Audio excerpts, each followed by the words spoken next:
the dawn of the Golden Age, BAMs were all the rage. And the internet was the wild, wild west, filled with two-spirited furry friends. I think that I would like validation for my gender identity. For some pictures of me, my pronouns are it and they. So I was wondering if it's possible to be bi gender, but not in a half male, half female way, but more in like a half female, half mystery flavor of the candy. First of all, really being a furry doesn't take a whole lot. There's not like a finite definition or a line in the sand you need to cross. Well, the trans trend's tanking. Look at that. It's not cool anymore. According to a recent study, the number of young people identifying as they, them is dropping faster than the border numbers.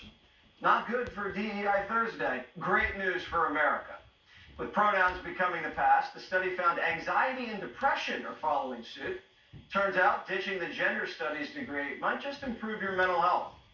All this spiked during COVID. People were craving connections, so they ran to the internet and started inventing new genders. College students identified as everything under the sun but Republican. But now they're swapping DEI for GOD.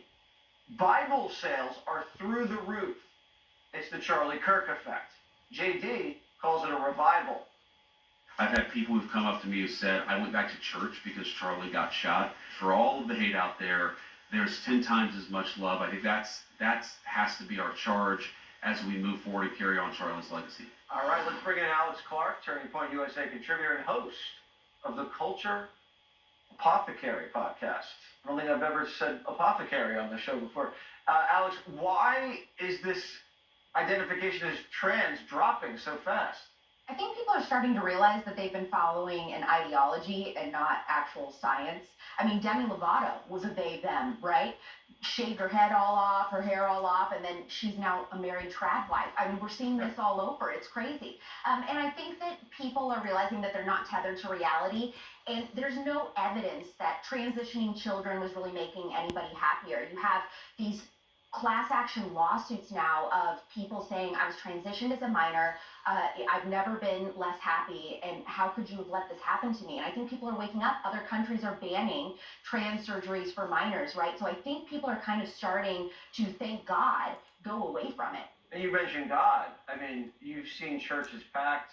People are ordering Bibles. I am now reading Killing Jesus, the only O'Reilly book I have not read yet, and that's because of Charlie Kirk. Yeah, Charlie has inspired so many people, and I think young people across America are just realizing that they are so thirsty for real truth.